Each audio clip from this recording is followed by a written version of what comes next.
Broadcasting live from the Business RadioX studios in Woodstock, Georgia, it's time for Cherokee Business Radio. Now, here's your host.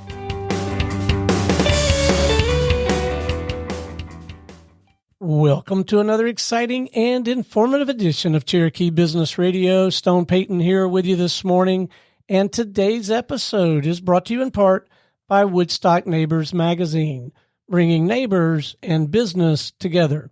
For more information, go to Facebook and Instagram at woodstockneighbors.bvm. And if you have a heart for community and would like to grow your small business, consider joining our community partner program, the Main Street Warriors. Go check us out at mainstreetwarriors.org. You guys are in for a real treat this morning. Incidentally, the first broadcast of 2024 for me and Cherokee Business Radio. Fantastic guest this morning. Please join me in welcoming back to the Business RadioX microphone with the bell curve of life, Mr. Farrell Middleton. Good morning, sir. Good morning, Stone. How are you doing? I am doing well, and it's amazing how time flies. I think we just observed before we came on air, just about this time last year is when we had a chance to have a conversation. I had so much fun there. As is often the case, I didn't get the chance to ask everything I wanted to know because there's so much to ask, but I thoroughly enjoyed that conversation. And I've been looking forward to getting caught up with you, see what's going on with the work, maybe get some insight from you on how to get a practice like yours off the ground. And, let's get an update. And maybe a good place to start, maybe if we could remind our listeners a little bit about your backstory and what you're now out there trying to do for folks. Sure. Well, thank you so much for having me back, and I'm proud to be the first guest of the new year. That's fantastic. So, but very quickly, I was a home builder for 36 years here in Atlanta and had a wonderful career. But about 2 years ago, I decided I wanted to spend my time a little bit differently. I've always wanted to be a teacher of sorts in my second career, and I developed my program called the Bell Curve of Life. And what I do is my goal is to work with business owners and leaders to help them create healthier and more productive business environments. And with that, we focus on positive attitudes, effective use of time, improved problem-solving ability, and better team dynamics. And I work with them and their staff members in order to do this. And the result of this is going to be greater productivity, enhanced employee engagement and retention, and improved customer service, both internal and external. So what have you enjoyed the most over the past year or two? What's the most fun about it for you, man? I think the most fun I've had is getting to know more people in the business community.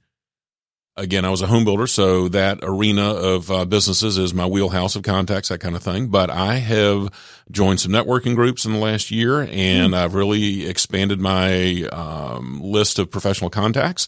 I've done some work with businesses outside of the home building industry, and the fascinating thing is I'm coming to find is that a lot of the challenges are the same no matter what the product is you produce or the service that you provide. You still have to get up every day and work hard to get it done.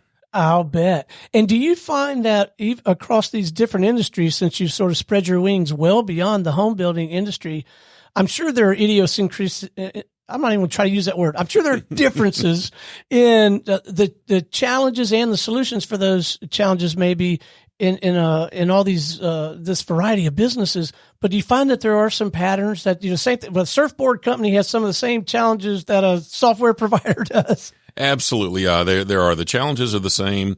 A lot of it we'll start with the personnel, which is the big issue. I'm big on human growth and personal growth and personnel dynamics, that kind of thing. But basically, every business owner has to have people that help him or her create, again, the product or service that they are producing to the general marketplace. And there's kind of a sequence of events in order to create that product or service, figure out how to fine-tune it inside the office or the work environment, and then how do you present that to the general public for them to engage with your services or products. And the sequence of events is stunningly similar for a lot of industries. It's really fascinating. I've really enjoyed getting to learn that about other businesses. So you emphasized a moment ago, and I think probably quite intentionally, internal and external. Speak a little bit more to that, would you? I will. Internal customer service is a big issue. And with my career in the home building industry, I worked with a lot of the larger builders in town. Again, I did it for 36 years, and I've been involved. I've done the math on it. I was involved in some form of fashion building about 10,000 houses over 36 years, wow. Which is a lot. That's a bunch. And inside a large company of any product, but we'll take home building because that's what I did. They're the departments that you have. You've got purchasing and estimating and construction, sales and marketing, accounting and finance, and most businesses have similar departments. Well, if the employees and we'll call them department heads, VPs, managers, directors are not getting along well and they don't have the vision of the company in mind on a routine basis where they're all working for the same objective to, again, produce that product or provide that service to the general marketplace, then the overall company is going to struggle. And so if you don't have good internal customer service where your folks are getting along well and producing the product and service, then you're going to have a tough time providing good external customer service, which is to your eventual customer. It's a big deal. And I'm coming to find that other companies and other industries struggle with this as well. It's a big issue. Well, it makes perfect sense when you say that. It sounds perfectly logical. I'm sure it's happening all over the place. Maybe even within the Business Radio X network is probably worth looking at. Why do things come off the rails internally? Because surely it doesn't start that way, especially when you're early building the business. Like, is it just what makes those internal challenges fester up, you think? I think what happens, and this is my experience personally in my career and also with the other companies I've been working with in the last couple of years, is it's what I'll call the silo effect. And I did not come up with this term. It's a broadly used business term with regard to the fact that departments get into their silos and they have their priorities to get stuff done on a routine basis, daily, weekly, monthly, whatever that frequency may be. And I think we just get tunnel vision. And I was guilty of this as well, Stone. Trust me, I was guilty. I got so busy on a daily basis. I was so focused on what I needed to do and what my staff members needed to do in my department that sometimes I lost focus of how my work performance and the work performance of my department folks was affecting the other departments in the company. And we just get, again, a silo effect. You get tunnel vision. You get so focused on what you're doing that you kind of lose sight of the impact that your performance has on other people in the company if you're not with them kind of like all day, every day. Does that make sense? Well, it does. And it strikes me as a very real operational example of growing pains, right? Like when a company is small, everybody's all in, everybody does everything, everybody knows everybody else's job. And then when you start having some success and building the company out and you decide to create a graphics department or a marketing department or a finance department, I could see how that would be a natural progression. Yes, it is. Very much so. And I've been involved in companies of all of those sizes that you just mentioned. And as companies grow and get bigger, the lines of responsibility and authority have to get more clearly defined. And some people I can't do that anymore. Joey has to do that now. Yeah. And it's really hard for people to grasp that because I fundamentally think everybody wants to get up and do a good job, and most people want to assume responsibilities and be a problem solver and get things done, but there are only so many hours in the day. And as companies continue to grow and add staff members, then that's where a challenge comes in to how do you delineate those and who's really responsible for what. And there's not a big secret to it. It's kind of I don't want to call it it's a simple concept, but gosh darn, it's hard to do because life takes over every day. Well, it is simple. I'm sure it's not easy. And I suspect even periodically just bringing the topic up and mentioning it maybe has some little impact, but surely that's not enough. And that's why you have these services and these programs. So, because I'm operating under the impression that if I am running the graphics department and our organization is suffering some of these pathologies, I've got to make some changes personally. We got to make some changes, maybe structurally, procedurally. You attack all this, right? Yeah, I do. And a big issue that I have seen, and I've experienced this personally myself, is when I get into my leadership program material with business owners and leaders, delegating tasks is a really important thing for people to do. Most people are hesitant to do it for a variety of reasons. It's either nobody can do it as good as I can, or it'll take me longer to train somebody to do this, so I'm just going to do it myself, or I'm the only one that knows this, that, or the other, whatever the case may be. That's all very understandable. However, that is something that leaders and good managers have to figure out how to do. And the way I explain this to people when I'm talking to them about it is with this delegation of responsibilities, you'll be surprised at how smart other people are. Give them a chance. Let them take some responsibility. What's the worst thing that can happen? Seriously, those are the questions I ask to people. What is the worst thing that can happen if you decide to delegate some authority to somebody? And also be aware, everybody's got some good talent skills and talent levels and, opportunities to get stuff done. What I have found is, golly, that person down the hall is really kind of smart. I'm gonna go knock on that door a little more often than I have been, because they're a problem solver. They get things done, and now that frees me up to do some other things that are more high level that I need to be involved in. It's fascinating, but people are hesitant to do it for all the reasons that we know. Well, I feel like you've been spying on me for the last 20 years that I've been part of the Business RadioX network.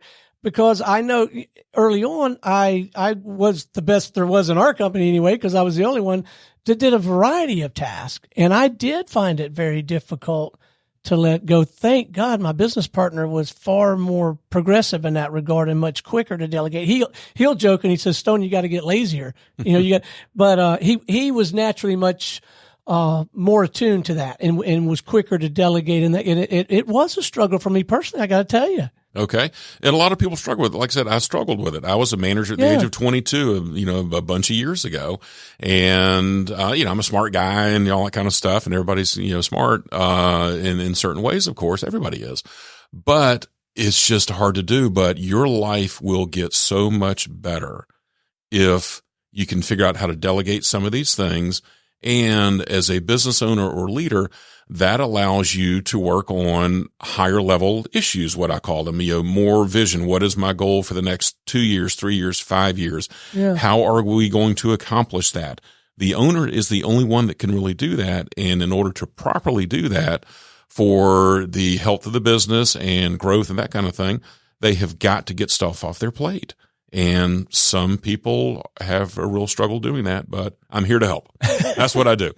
So do you find that some business owners, senior level execs come to you and they're self-aware enough or educated enough or listen to programs like this or read enough to kind of identify, hey, we got a problem here. I'm going to go seek out a solution. Do you find that some actually come to you saying, and maybe they're not as articulate as you are, but they've got a feeling for, hey, something's not right here. We need some help. Do you actually have people coming to you, or are you out there having to find them, or how's that piece work? I'm actually having to find them at this point in time, and that's okay. I'm hopeful that the first one you mentioned is going to happen, that people come seeking me out, and that'll come in time, I believe. But no, I've got to seek them out. And one of the challenges that I've got with this is that a lot of people, myself included, don't want to either admit or address where they might have some insufficiencies, if that's the right way to say it. Yeah. And they're the owner. They've got to be able to do everything right. They have to do everything well.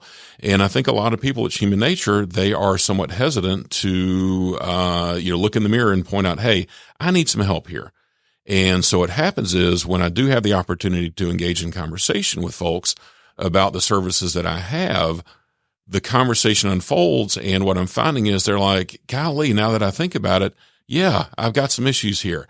We could do better at this. I could do better at that. So the big issue for me is just getting into that initial conversation with the business owners and leaders, talking about some of my topic material. I've got some high-level topics that I like to talk about with them to open the conversation.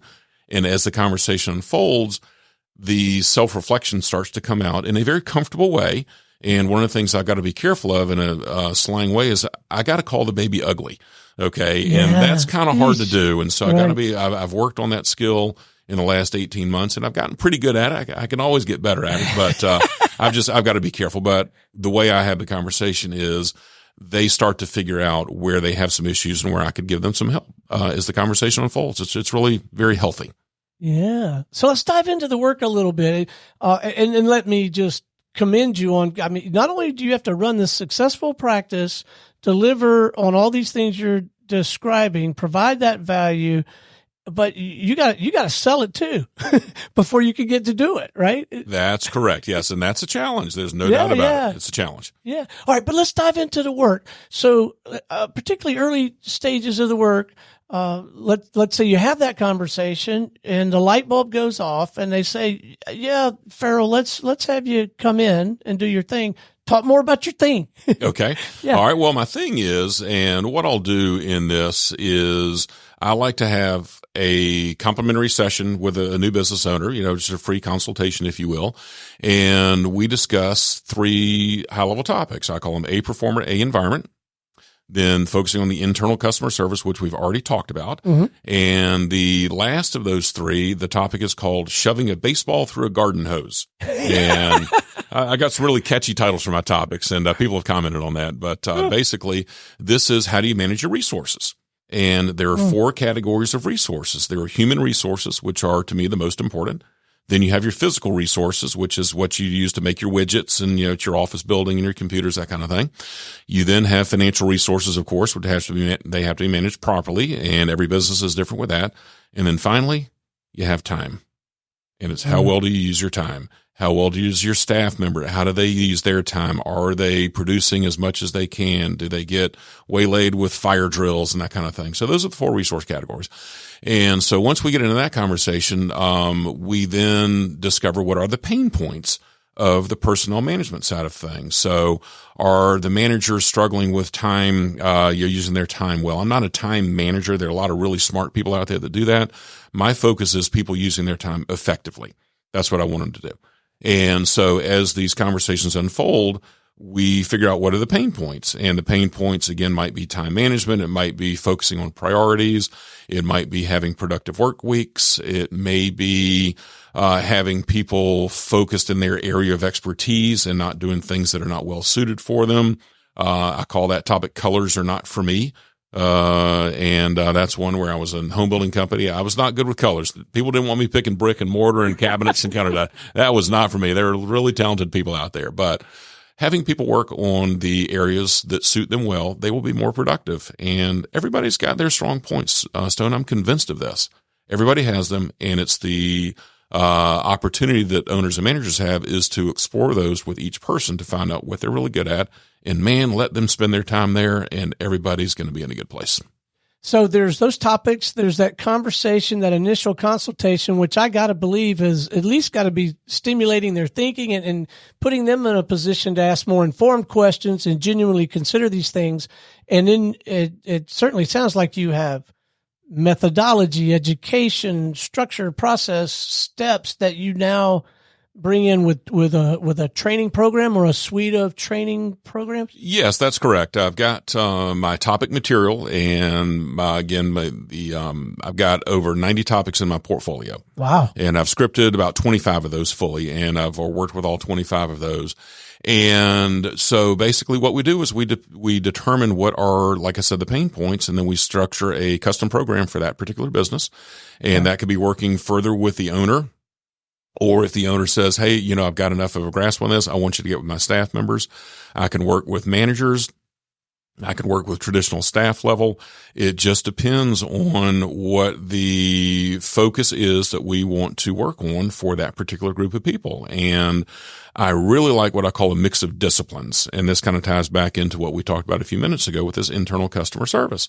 Yeah. Let's say there's a company with 50 to 100 employees, and they've got a few departments, some vice presidents, general managers.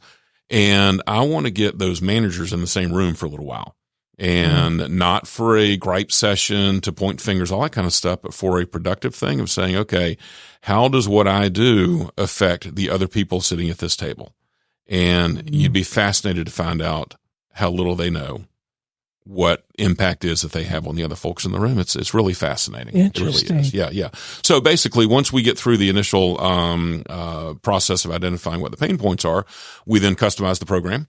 And what I like to do is come see everybody about once every 2 weeks for about 90 minutes is the primary way that I like to do this. That's the attention span of the world these days, I think. And I've talked with some educators about that.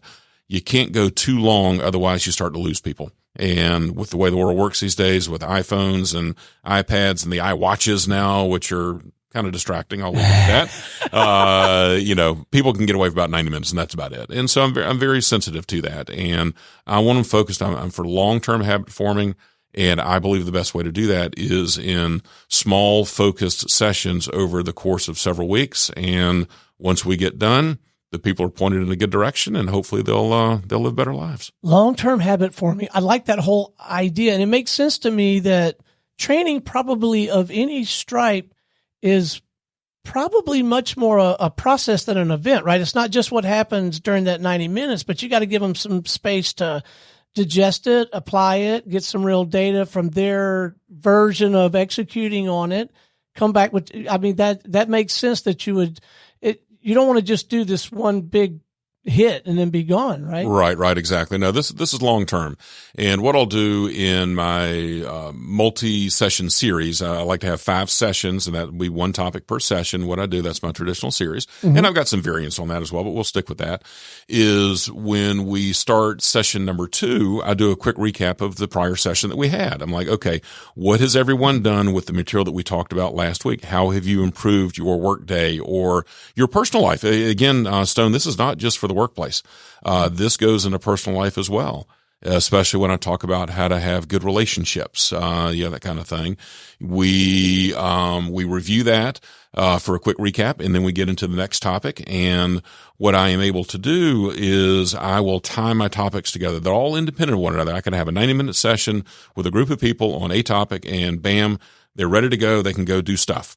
But the real value comes in when we do have multiple sessions, multiple topics, and I tie those together. And when I do that, the value of session number 1 bleeds into session number 2, which gets into session number 3. And by the time we're done with 5 of them, there is a really good, wide, broad range of like, oh my gosh, this makes so much sense now. And yes, I've got some really good things I can do now moving forward. It's great. It just occurred to me, getting people together more than just once and having that structure that you described, the long-term habit forming being an objective. Another just very tactical and tangible benefit from that has got to be like a common language pattern around these topics, right? Like we're all using the same words to talk about the stuff. So I feel like maybe it's a cleaner, more productive conversation because we're all calling the same thing. Is that true? Exactly. Yes, that is a good part of it. That's well said. I hadn't looked at it that way before, but thank you for asking me that. It's good to have a layperson in the room, guys. Shoot, yeah, man, I love that. I learn from everybody every day. Let's be very clear. But no, that's good. But yes, no, that's it. It's just some consistency. Yeah. Especially again, what I call the mix of disciplines is when I get these different department people in the same room together. And we go from there. But yeah, there's some commonality to it. And my goal with this and with my program, I've been very deliberate about this, and I've spent a lot of time on it. Once we finish a session, everybody can walk away from there with some new directive that day that they can do. Okay, they can do something different in their life to be a little bit better at whatever that topic material was. That's the immediate value. The long-term value is that the topic material is timeless, Stone. It can be reviewed in 1 year, 5 years, or 20 years, and the fundamentals are still going to be relevant. Yeah. And so what I do is when we're finished with this 5th session of a series, I will go ahead and compile what I call a book. And this book is a 5-page book. It's 1 page per topic that we talked about. There's a handout that I give for everybody. So there's something they can follow along with and use for future reference. And basically that book is written for them, but it was written, I gave the outline, but it was written by the other people in the room. And so they all have, each person leaves with their custom book, if you will, for how they are going to use these principles that we talk about and how they're going to be doing things better. And each person will have a different takeaway from it, which is the entire objective because everybody's wired differently. This has got to be incredibly rewarding work, man. It is. It really is. And I'm getting rewarded by it. But the better thing than that is I really feel like I'm helping people improve their lot in life. I truly believe that. And it doesn't matter the age. I'm doing some private one-on-one coaching right now. I've got a guy that I'm working with who's about 3 or 4 years younger than I am. he and I used to work together, and he's moved on to a different company, and I've moved on to this, and we're spending some quality time together. And I had an initial call with a high school friend of mine last week who lives in Florida, and he's in the manufacturing business. I won't get into details, but he and I might do something together, and I'm working with some 30-year-olds. So basically, if somebody's got an open mind and they think they can improve some situation in their life, I'm here to help. So what's next for you, man? Are you going to continue to try to grow the practice and maybe even bring people in and kind of teach them the bell curve of life methodology, or will you kind of keep it this small practice, or do you know yet? I don't know yet. Right now it's just me, and I'm still peddling my wares, for lack of a better way to say it. And I would like to be busier, of course. I've had a very good year. I've got some really good prospects coming up for this year. I've done some really solid groundwork with networking over the last 12 months since you and I met last time. And so I've got some things going there, but I would love for this to expand into needing some help or whatever the case may be. But right now I'm just focused on engaging with as many people as I can. Like, I'm the product, and that's the issue. I mean, I said, I don't make widgets anymore. Right. And so I'm the product, and it's professional services, it's guidance, it's experience, knowledge, that kind of thing. And so that's what I'm working on right now. But I'm very hopeful that as I continue working with clients, that they will, of course, share this with other folks and that kind of thing if I provide a good service to them. That's my goal. Well, congratulations on the momentum, man. Keep up the good work. Before we wrap, I wonder if you would be willing. So many of our listeners are either aspiring entrepreneurs or they're in the thick of it. They're in the trenches and they're trying to get their business going. What have you learned, experienced that you might be willing to share with these other folks who are trying in their own niche? And it may not be, anything near what you're doing. It may be just like things maybe, boy, if I'd have known that going in, I'd have saved myself some real heartache, and I did this thing and it really worked well. Anything we could leave them with? Absolutely. The first word of advice I've got for you is patience. You've got to be patient. I thought that I would be super busy within a year. Turns out that I'm not. Other people have their priorities, and basically you just have to wake up every day with patience. And I know a lot of salespeople in the world. I dealt with them quite a bit in my career in home building. I was the one purchasing stuff. And basically I have turned into a salesperson, and I have learned to take rejection well. It's really interesting. And I don't think anyone's being impolite or rude or anything like that, but everybody's just busy. And I have a service that I provide. Like I said, it's not tangible. I'm providing a professional service, and basically that is going to take some time to foster. Again, I'm the product, but I've joined some networking groups, and basically it's getting out FaceTime. The big thing is, if people are going to join networking groups, which I've done, is you have to show up whenever you're supposed to be there. Consistency. People will learn to trust you. They will learn to think that you're a viable source for whatever product or service it is you're providing. You have to show up and you have to participate. And I would say those are the big things: is get out there, let people know what you're doing, be patient. And I'm more patient than I ever was. And you have to take rejection well. And I've had a tough time with that, Stone. I'll be very honest. I'll be honest with your audience. That was a tough thing for me, but I'm getting better at it, and I'm just persistent. That's what I'm doing.